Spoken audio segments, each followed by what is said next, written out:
now, your main event. Introducing the hosts of Wrestling with Freddie, Jeff Dye, and Freddie Prinze Jr.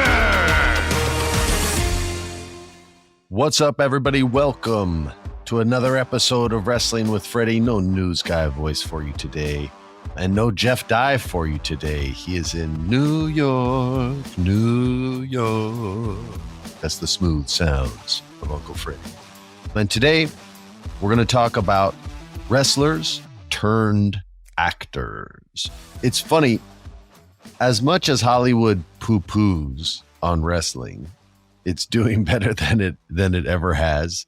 They found a way to make money off it, so all of a sudden they're like, "Ooh, yeah, wrestling. Let's buy everything." But they've always been rough on wrestlers, and for the most part, maybe rightfully so, you could argue, because they're not always the best actors on the mic. But we're going to talk about some today who are, and we'll start with the biggest and the baddest of them all, Dwayne "The Rock" Johnson. I'm going to tell you what I think about Dwayne. It doesn't matter what you think.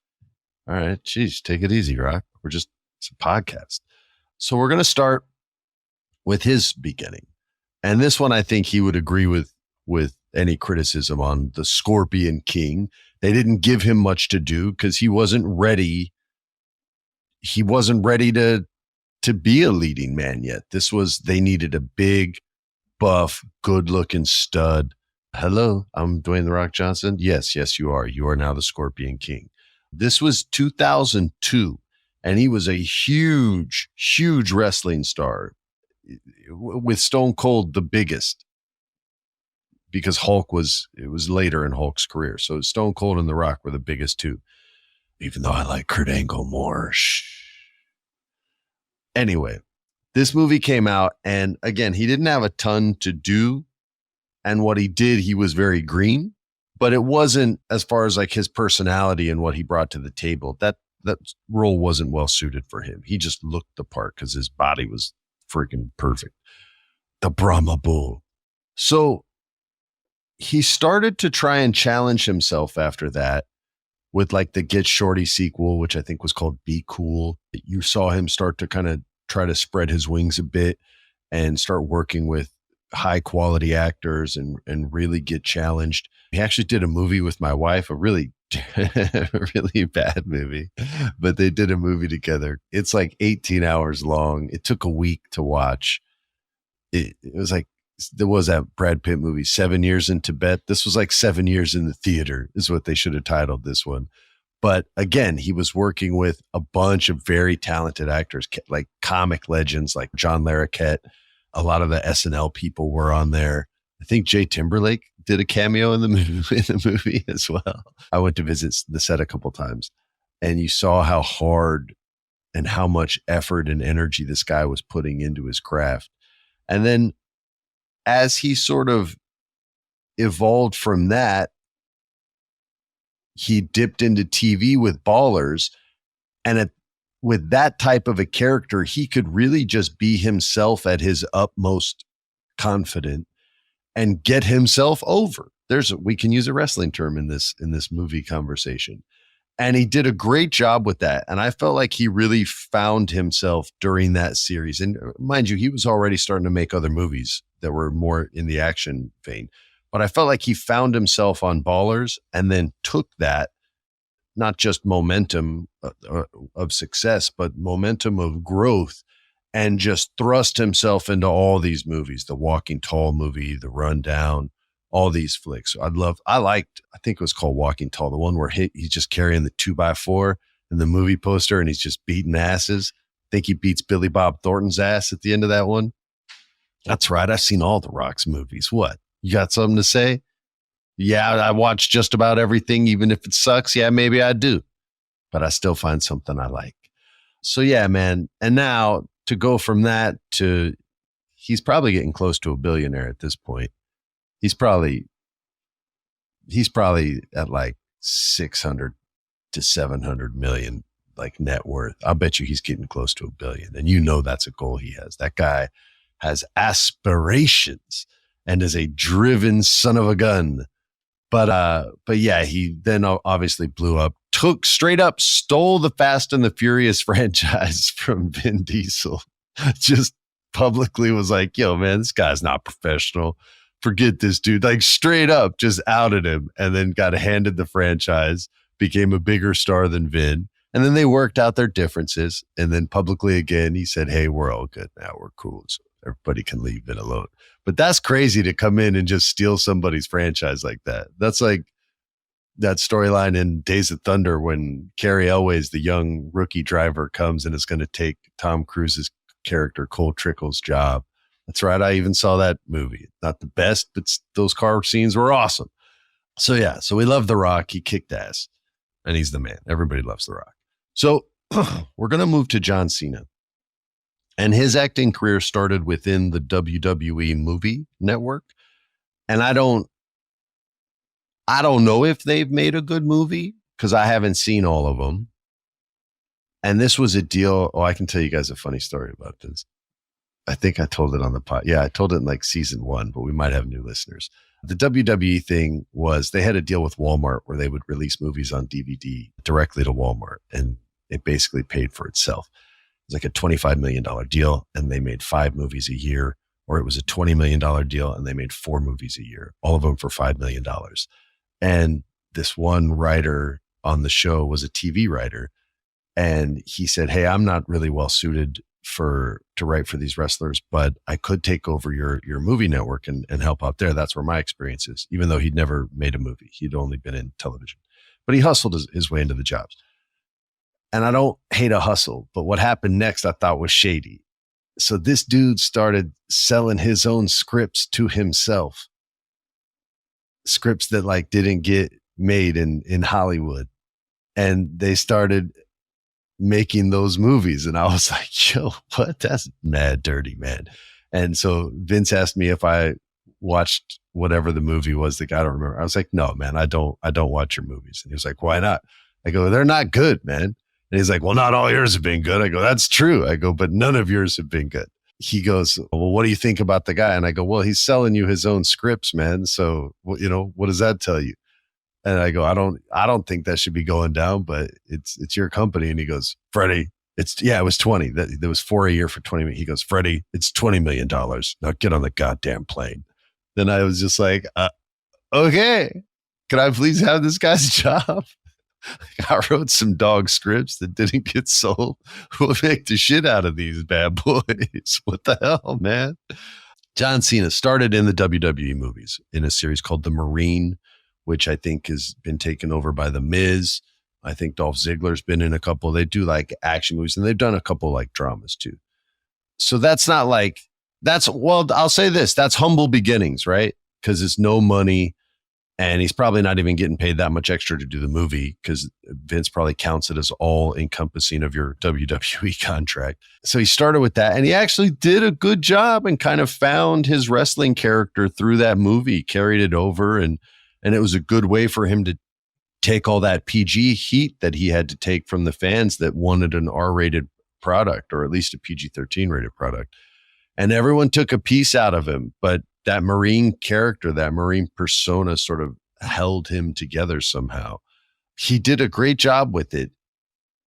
And then you get to see the side where everyone goes, we're going to give John Cena a chance, in a movie called Trainwreck with Amy Schumer. And the dude was super low-key funny in this movie. Like low-key, sneaky funny, did great with the lines. Whatever notes he got, he took them and ran with them. If he just came up with all that on his own, as far as his take on those lines, and shout out to him for that. It was way just sneaky good.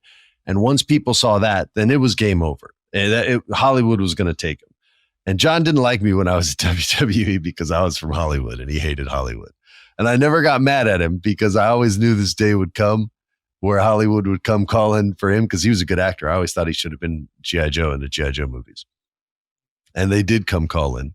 And the DC universe got their hands on him. And now he's a Hollywood movie star. He became what he hated most.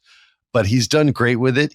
Like I said, he found that Marine character, that serious version. And then he showed this complete opposite side in Trainwreck. And that demonstrated a lot of range for him to get Peacemaker, which needed both those things, right, in order to work. And I thought he did just a splendid job.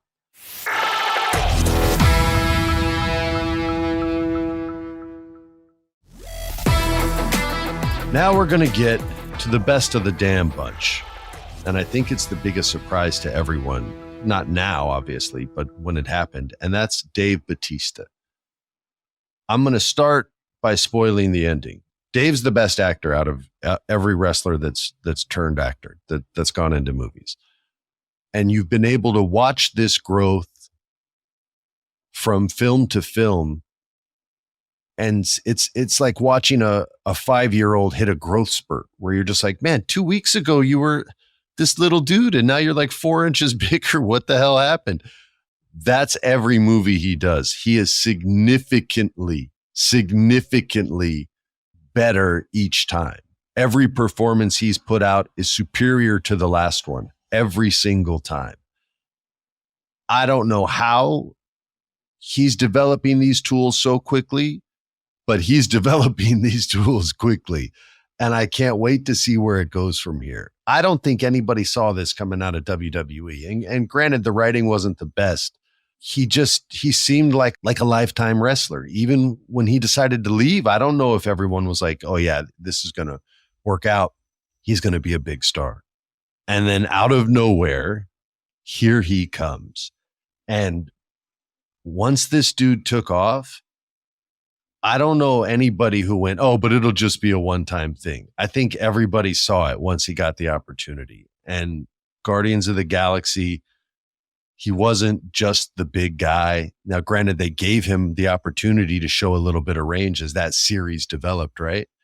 But from that to Dune to the one that I love that he took a real chance on, people go, oh, the Mandalorian, that's cameo and that stuff's easy to do. Star Wars is easy. What's hard to do is a Knock at the Cabin. What's hard to do is an M. Night Shyamalan film. And he pursued this role. He actively pursued it. Yo, take a chance on me. Let me show you what I can do.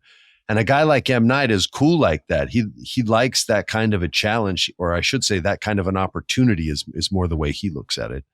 And I'm not buddies with him, but I know of him professionally, and I think we've met like 2 or 3 times just to say hello. But I know his work ethic, and I know that that's the kind of thing he would respond to. And for Dave to put out a performance at that level this early in his career lets you know what kind of range he has, and B, the expected longevity that we should see over the next, 20 years that this guy, or however long he wants to do it. I don't see him stopping. And he's lost so much weight that he only looks like a Hulk if you need him to, and he can beef up. But he's lost a lot of weight, so there's a lot more simple roles. I mean, hell, he's done a damn like buddy cop movie now, I think, with Jason Momoa. He did that movie with the kid where he's the grizzled cop, and it's the kid who's going to soften him up, like that when Burt Reynolds tried to do it. It didn't work for either one of them, by the way. Sorry, Dave. We've all got some dogs, baby. I got some dogs in my doghouse too. There's not an empty doghouse in Hollywood, I promise you that. But yeah, man, Dave's the man. I think he's the best out of every wrestler that's tried to do it. I will say this, if Bray Wyatt had gotten the opportunity to do films, I think he would have been special. I mentioned a couple months ago on the podcast that there was a movie I was going to do. It was a little independent movie, and the budget fell apart. There was a role for him, a big role. It was kind of like the save the day role. And he was going to actually play a carny. It was a horror movie that took place at a carnival. And he's the guy that kind of saves the day, helps me and my daughter so that we can escape, and sacrifices himself. And he was so ready for it. And he was so perfect. I knew he was perfect for it. I told the producers, I was like, just look at him and watch this one promo. I sent them a promo that he cut. And I said, you're going to fall in love with him. And they watched it and they're like, oh my God, we want to make the role bigger. I was like, do it. He can handle it. Like, the guy's a creative genius in the wrestling world. If he gets the right opportunity and the right role, he can really demonstrate a lot of his skill and talent. And they agreed, and we were both going to do it. And like I said, the budget fell apart. It's hard with independent movies. You think independent wrestling's tough? Movies fall apart every single day in this business. It's crazy. So just a little side quest there on Bray. And then we get to the worst of the bunch. Hulk Hogan. That's right, ladies and gentlemen. Your hero from the 80s that told you to take vitamins and lied about steroids and well, just about everything he's ever talked about. Jesus Christ. You guys are fans of Hulk Hogan, but that's because your moms and dads bought you the pay-per-views and you saw him win. I saw him get screwed over all the time by the bad guys, and my mom did not buy the pay-per-views, so I rooted for the bad guys in professional wrestling. But that's neither here nor there. What's important is not Rocky 3, where he was actually, I'll give him that. In Rocky 3, he was actually good. He just had to play a menacing, crazy guy, which was cool. But then we get to these gems known as No Holds Barred, Suburban Commando, Three Ninjas. Suburban Commando, I think that was the one with the speedboat. That was the roughest one to get through. And I go to movies wanting to find something to like. I don't go there looking to hate on these things. This was unwatchable. And I say that knowing I have dogs in my backyard. But everyone does. But they're not all dogs. You can't have all dogs and then blame other people for the movies not doing well. That was another thing. He always had like, well, the writers did this, the studio did this. No, man, Suburban Commando is not a good idea. They tried it again with Vin Diesel in the 2000s. What was that called? The Pacifier. The Pacifier. He's a nanny, an ex-Navy SEAL. Guess how many people saw that one? Zero. So that does not count. But yeah, we're not going to spend too much time speaking about the acting career of Hulk Hogan because there wasn't a lot of acting. They tried to surround him with charming people, but the movies just didn't work, man. It never did once. They should have put him in Harry and the Hendersons or something. He could have been a good Harry. And then they wouldn't have had to use that suit. All right, moving on. That big old hater on Hulk Hogan, Freddie. Why you hate so much on him? I don't know. Those movies just were rough, man. They were sorry. And he was, it was what he was.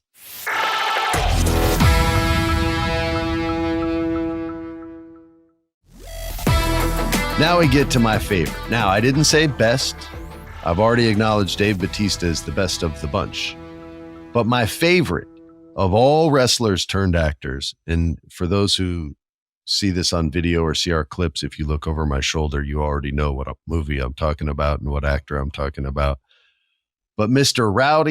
Roddy Piper.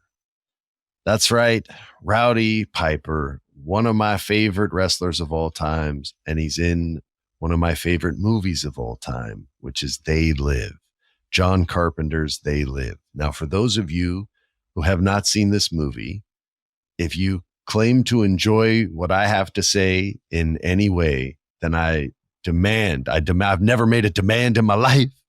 I demand, I'm serious, that you watch this movie. You will love it for its poignancy, for its irreverence, for its campiness at times, whether it's intentional or not. You will love it thematically. You will love Roddy Piper's performance. You will love Keith David's performance, who's his co-star in the film. Black Dude, he was the voice of Spawn on the animated series back in the day. He's been in like a million TV shows and movies. And he was one of my dad's best friends back in the day, y'all. Side quest. My dad went to the Fame School in New York. Remember that show? Fame. I'm gonna live. He went there. He dropped out because he got an opportunity to be on the Milton Berle Show, which was like a big late night talk show, and comedians could get over huge. But he was in the school play of Mice and Men with Keith David, and they were playing George and Lenny. And Keith said, one day your dad just didn't show up to school, and we knew it's because he made it. He had been telling us for the last couple of weeks. I auditioned. I think I'm gonna audition at this club. He was only 17. 17? Yeah, I think 17. I auditioned at this club, and I think they're going to put me on the Milton Berle Show. He's the king of comedy. That's why my dad changed his last name to Prinze, because Milton Berle was the king of comedy. He wanted to be the prince of comedy. And he just kept the Z in his last name out of respect and changed his last name to Prinze. So my name is fake, people, fake. But yeah, so anyway, this movie is awesome. It's about aliens it's not, are they coming to invade? They already invaded. They already took over and they're already running the government. And the only way you can see who the true humans are and who the aliens are through these sunglasses that have been made by the resistance that show you the true face behind the facade that they're projecting. And you can also see the truth in advertising, which is the subliminal messaging in every billboard and bus stop sign that you see, in every commercial that's on television, in every political message that you see, subliminal messaging everywhere, in every newspaper you read. What's a newspaper? Shit. Anyway, this movie's awesome. Roddy Piper is perfect in this movie. And he's so big that when they come to beat his ass, you already know, like, oh, you're done. Like, your ass is getting kicked, and it does. And I'll challenge anybody. If you want to debate this, baby, we could debate this all day. You will lose. It'll be a straight squash match. You won't let I'm Goldberg and your opponent number one. You know what I'm saying? That's how bad the beatdown will be. Best line in the history of cinema. It's Roddy Piper, and he's wearing the sunglasses, so he knows the truth. And these cops that were really aliens tried to take him down. Bow, bow, got the first one. What? You want some too? Watch out, chick. Boom, shotgun right to the chest. Got them both. And now he knows. He knows the aliens are here, and he's not having it because he's a man's man. He runs into this bank. He's got the shades on. He's got the shotgun out, and he sees that some of the people in the bank are aliens, and he cuts this line so much better than I ever could. He says, I have come here to chew bubble gum and kick ass. And I'm all out of bubble gum. Blah, blah. Alien on the back wall splattered. Next alien, ba-boom, skis. He's done too. You get the idea. He kicks ass and saves the entire world from an alien invasion because he's Roddy Piper. Finally, and I wish Jeff was here because this is one of his favorite movies. There's a movie called Hell Comes to Frogtown. Hell Comes to Frogtown, but it's not hell in the way you think. Hell is Roddy Piper's character, Sam Hell, one of the last men on Earth. And the theme of this movie is 70% of the men's population on the planet is dunzos, gone. And the rest of the population is basically sterile. And in order to save humanity, this guy, Sam Hill, becomes the most wanted man in the universe because he's very virile. And he has to go to this town that's like under the control of these frog human people, and he has to save the women there and impregnate them so that so the human species can get back to where it needs to be. Every horned up guy in the 80s would want to play that role. Are you kidding me? This is a real movie. It actually got made, and Piper's actually really good in it because he sort of takes the piss the way you should in these types of films. He doesn't look into the camera and give you a nod and a wink the way Eddie Murphy would, but he lets you know what he thinks of the dialogue from time to time based on the way he performs it. I love Roddy Piper. I got to see him perform stand-up comedy one time, and it was awesome. Big shout out to him, and may he rest in peace. And I hope his family is proud of his contribution that he was able to make, because a lot of people love it. We're going to finish with Stone Cold Steve Austin. What? Stone Cold hasn't done a bunch of like feature films outside of the big Expendables franchise, which I haven't seen any of the Expendable movies. I love Stallone. I named my son Rocky, for crying out loud. But there's half the dialogue is them going, whoa, no. It's like an episode of Dragon Ball Z where it's just two dudes going, come, and the other guy going, and that's, the episode's 22 minutes, and that was 20 minutes of the damn episode. And then finally you hear someone go, wow, you look pretty strong. Maybe we should fight. It's my Goku voice. Anyway, Stone Cold did a bunch of, the only one that I did see was the one on the island where he's the convict, and he gets thrown onto this island and he has to like fight for his freedom. Anyway, Stone Cold, he's pretty good, man. He can do his one thing, and I think he tries to stick to that and knows that. Although I'd be interested to see if he had any desire to branch out and try a drama. Maybe he doesn't, which is cool too. Listen, I hope you guys enjoyed this episode. I got nothing but love for you. Thanks for always tuning in. Thanks for tuning in Thursdays to Unsanctioned Thursdays as well. Make sure you check out my co-host Jeff Dye on jeffdyecomedy.com for dates. Maybe he's coming to your city to make you laugh. I'm Freddie Prinze Jr. This was Wrestling with Freddie. Peace. This has been a production of iHeart's My Cultura podcast network. For more podcasts from iHeartRadio, visit the iHeartRadio app, Apple Podcasts, or wherever you listen to your favorite shows.